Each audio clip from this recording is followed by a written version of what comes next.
Welcome to ADHD Rewired, episode number 5. This is the show designed to help those of us who have really good intentions and a slightly wandering attention. Whether you have ADHD and you want to learn more about it, or you are looking for ways to organize your time, your things, or the many details of life so you can get more done, this show is for you. My name is Eric Tibbers. I'm a licensed clinical social worker, coach, and consultant. I am your host, and I too have ADHD. We know that starting can be the hardest part. So what do you say? Let's get started. Welcome back. This is episode number 5. In today's episode, we are going to be talking about tips to create a better to-do list. So I'm going to go through and give you 7 tips to create a better to-do list. This is an area that I find a lot of people that I work with ADHD tend to struggle in. And I think there are a lot of reasons why. And even if one of the suggestions that I give you here helps, that's going to get you on the right path to getting more done, to being more productive, and really trying to be more effective in the things that you are trying to do. So I'm going to start by talking about one of the first things that I learned, and this was in the book, ADD Friendly Ways to Organize Your Life. And from this book, the suggestion is given to verb it. And in case you don't remember what a verb is from English, it's an action word. So another way to think about this is make it an action list. So, for example, if you have laundry on your to-do list, one thing you want to ask yourself is, what about laundry? Is that pick up the laundry from the dry cleaner? Is that do the laundry? Is that talk to your spouse about doing the laundry? Is that, there are so many different parts about laundry. So instead of writing just laundry, write something like start laundry or change loads or put laundry away. And another thing is you really want to try to avoid what I call the pseudo verbs, things like take care of it, because, an action like take care of the weird noise in your car, does that give you any clarity as to what the first step actually is? I know that wouldn't for me. So you really want to be clear when you're writing your to-do list as to what the very first action is. So that's step 1, is to make it an action list. Step 2, time it. And not just starting a timer, but as you are making your list, what I want you to do is try to guesstimate the amount of time that the task that you are writing down or putting into a to-do app will take you. So after the item that you're writing, in parentheses or some other way that makes it visually clear to you, is to write the amount of time in minutes that it will take you. Another variation of writing it in minutes is to draw a circle and imagine this as a clock. So if it is a 15-minute task that you think it's going to be, draw a quarter of a pie. So basically, 15 minutes worth. Imagine 3 o'clock. So fill in that space. So I hope that makes sense. Sometimes trying to describe things visually in an audio format can have its own set of unique challenges, but allows me to be creative. Sometimes I'm going to hopefully be clear and you're going to be thinking, wow, that makes sense. Other times you'll probably think, what is he talking about? Hopefully this is not one of those times. So you want to time it. And one of the things that I highly, highly recommend, and I think I may have mentioned this on a prior podcast, I was thinking about this earlier. I am probably going to repeat myself in different on different episodes because I'm not going to always remember what I've shared. And we know that repetition can be helpful anyways. So this might be the first time or maybe not. But you got to wear a watch that has a timer function on it. So as you're going through your to-do list and you're making these time guesstimations, one of the things that you want to do is you start your timer at the beginning of the task and then start timing it. At the end of the task, check to see how close you were in your estimation. I've had clients do this over the course of a few weeks, and by really dedicating a concerted effort to doing this over a few weeks, they've really come a long way in their ability to project how long a task will actually take. So that's step 2, or tip 2, is to time your task and create time guesstimations. Step 3 is schedule it. Take a look at those items on your to-do list. And if you use an electronic calendar like an iCal or Google Calendar and you use the task lists and you see those items that have been there for a while, drag it or copy and paste it from your to-do list to a spot on your calendar. There are only so many hours in the day. And one way to really structure your day is to add the to-do list items into your calendar. One thing that I find with a lot of clients that I work with is they have all these things that they want to do and they feel that they're very ineffective people.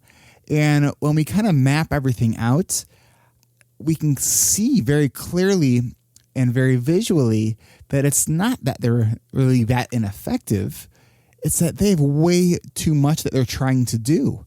So sometimes the key to being more productive has nothing to do with productivity. It has to do with, being realistic about what it is that you can accomplish. You want to put an appointment on your calendar, and these are appointments that you have with yourself. So that is step 3.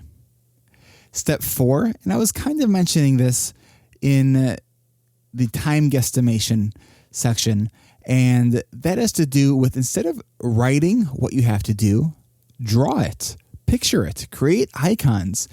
Our brains actually work much better when we can visually perceive information.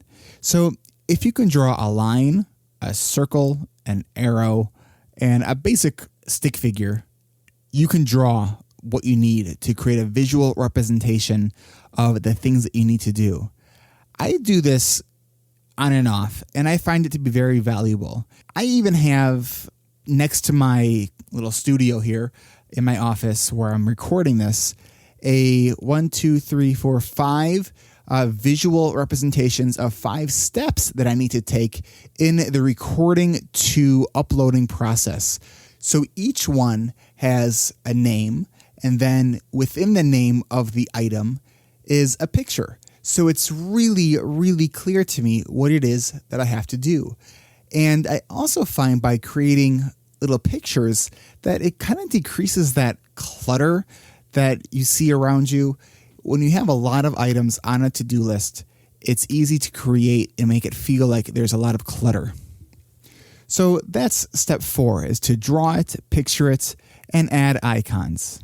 Okay, so here is the second step 4. So I'm looking at my notes, and I have step 1 is verb it to make an action. 2 is time it. 3 is schedule it. 4 is draw it. And 4 is capture everything. So I missed a number when I decided to title this 7 Tips to Create a Better To-Do List. So I will revise this. This is now 8 tips to create a better to-do list. Step 5 is to capture everything. If you have an idea, capture it. If you have something that you need to do, you have to capture it.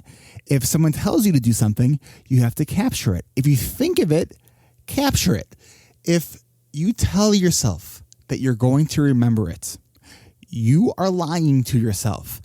Now, this is a common lie that people with ADHD tell themselves, is that idea that you'll remember something. You think that you're going to remember it because you feel it in that moment. But the fact is, we don't remember it later when we need to. So even if you are trying to really be focused on a task and you have a thought that comes to your mind, quickly write it down and then shift your attention back to what you were working on. So it's really important that you capture everything. And, when you're creating your to-do list, you really want to add all the details needed for that item to the list you're going to need for later reference.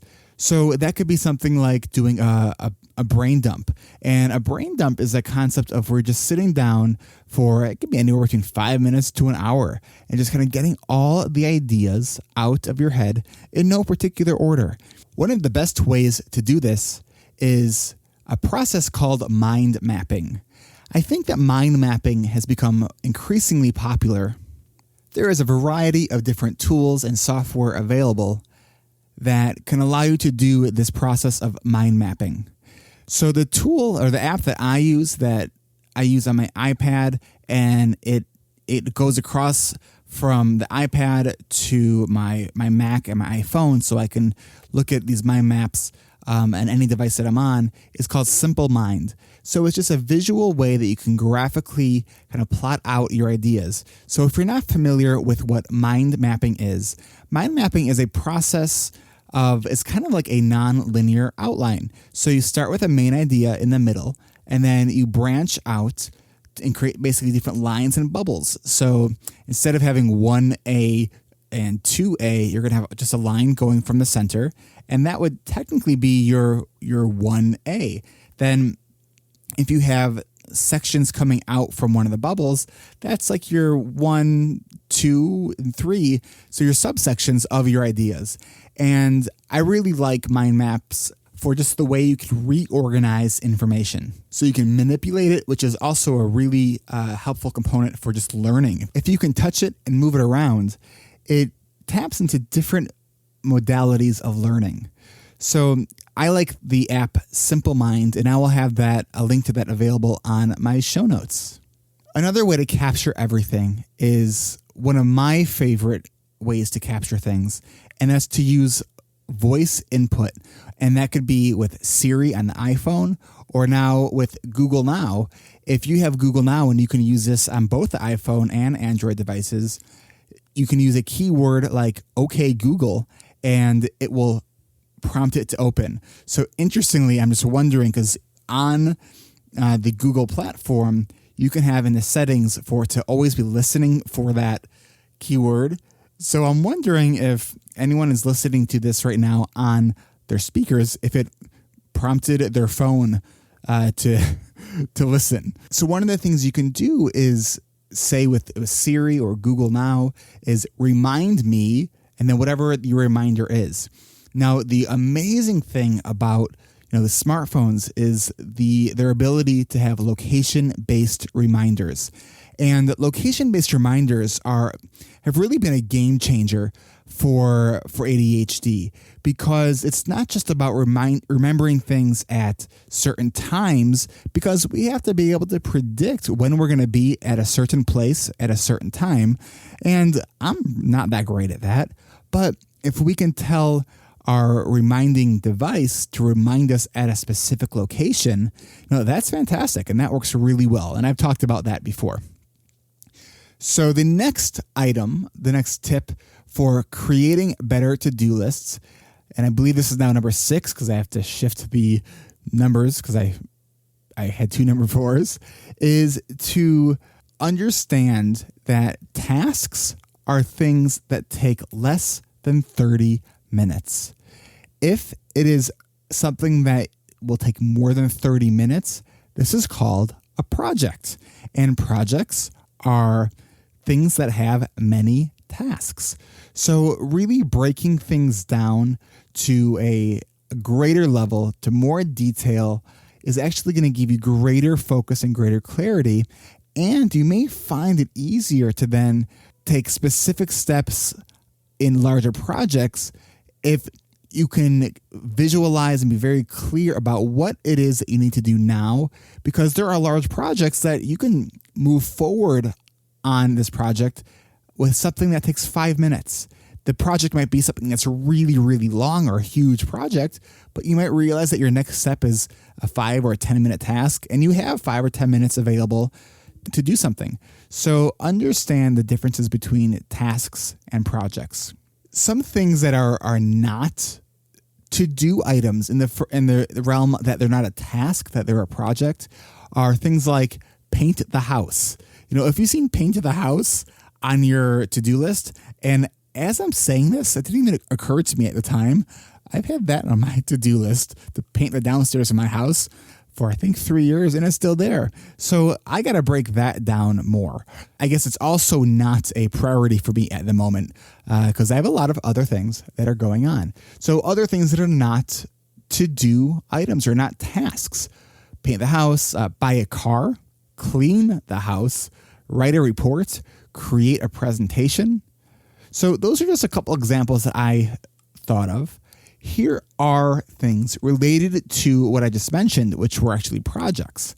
Items that are to-do items are purchase the paint, create a list of cars that I want to look at.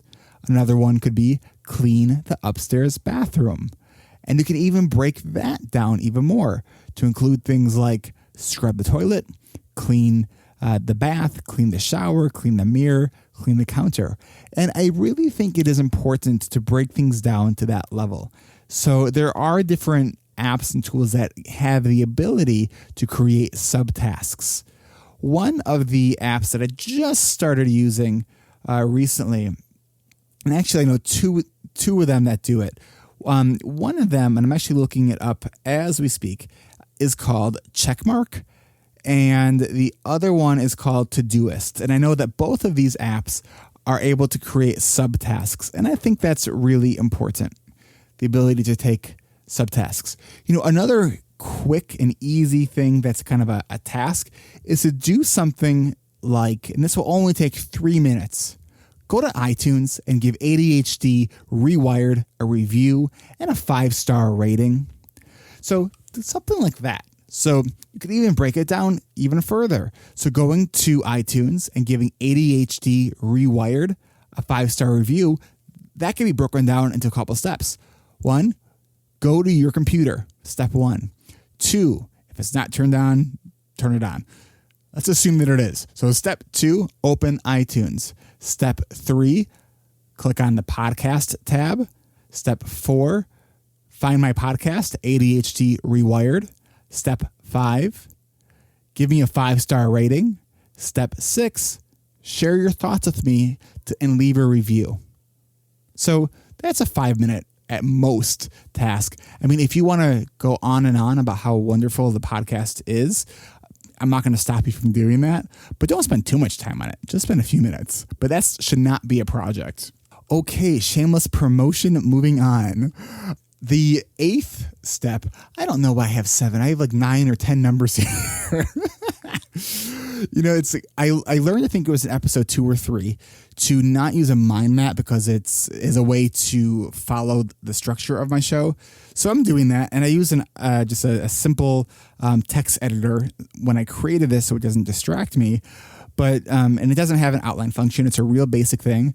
But now I'm noticing that I also have, I think, 2 number 7s. And I may have missed a number. Okay, so the next one, I don't know what number I'm on now, but it's mix it up. And what I mean by mix it up is to develop a toolbox of to-do systems. Now, here's the thing. Use just one at a time. Spend 2, 3, 4 weeks using just one app or just one system for your to-do items. And then rotate it when you notice that you're not using it as much. It is actually really important to appreciate the value of making things shiny. We tend to notice everything shiny, so we have to be able to know that when things are getting familiar and mundane, they become dull and we don't notice them. So you got to institute the shiny factor. Another way to mix it up is to change the alarm sounds. There are different apps that you can use that have multiple alarm sounds. There are some that rotate alarm sounds. One that I actually recommended to a client today that I used to use a lot, and I might go back and use it soon, is an app called Alarmed, and it's on the iPhone platform, and it's alarm past tense, so alarmed. And again, I'll put a link to that on my show notes. I'm going to open this up for a sec because I think it's actually kind of funny. I'm wondering if the developer of this app maybe has ADHD or understands the need for kind of the relentless alarms. So I'm opening up the app right now, and I'm going to go into the settings, because here when we look at the settings, I'm tapping on the reminders function. Now, there's in the general settings, you can choose from, one of the options is the relentless nag me. There is a way where you can auto view your notes from the alert, so it pushes your notes to you.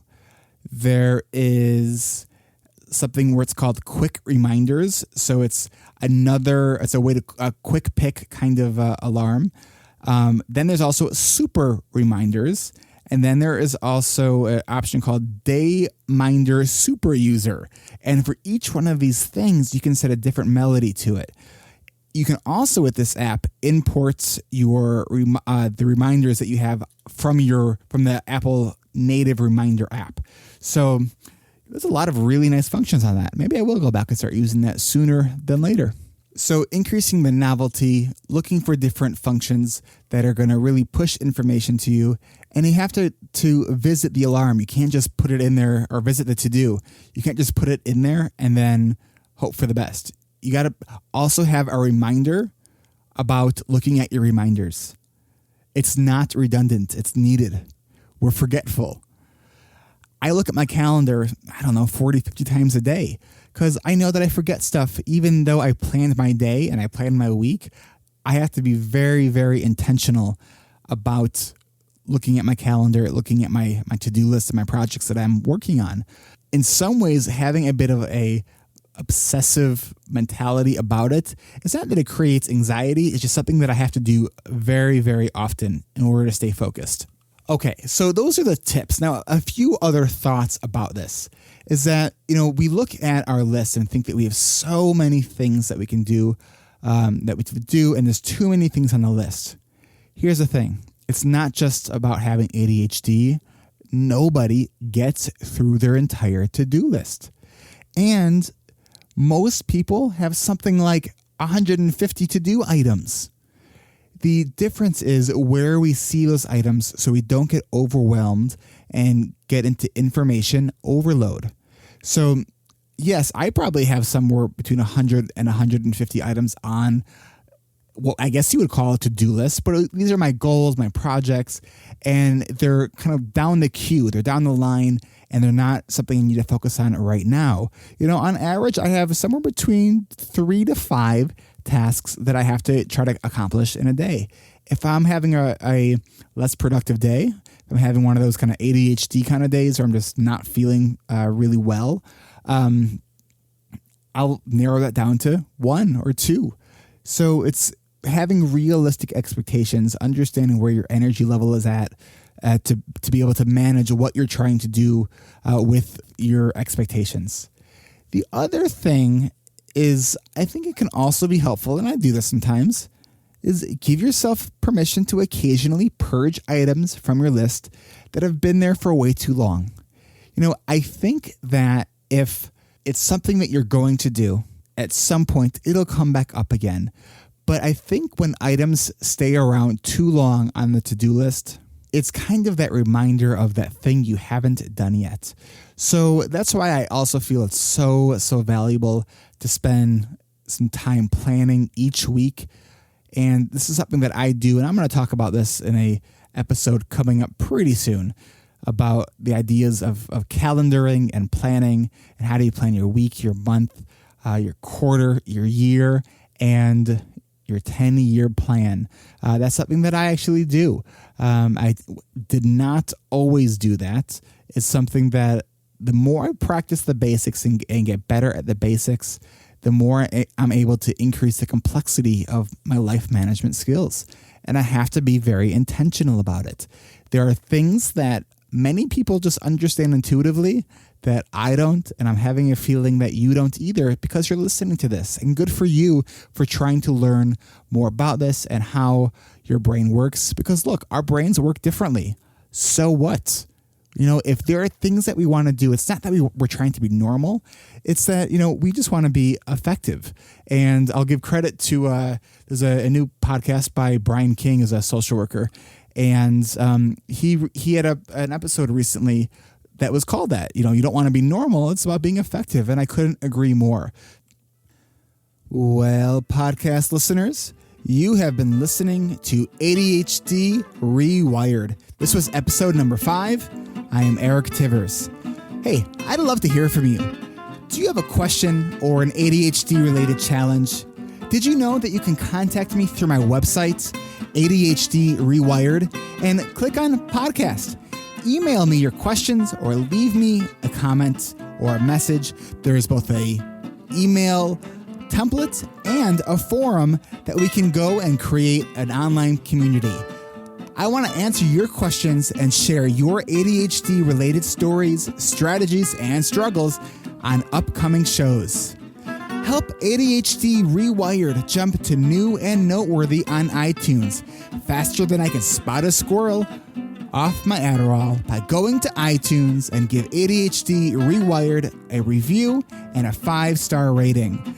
This will help ADHD Rewired turn into a nice shiny object at the top of iTunes, making it much easier for others with ADHD to find.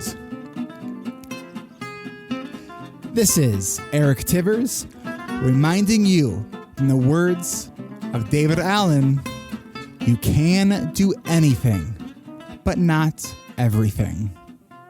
Until next time.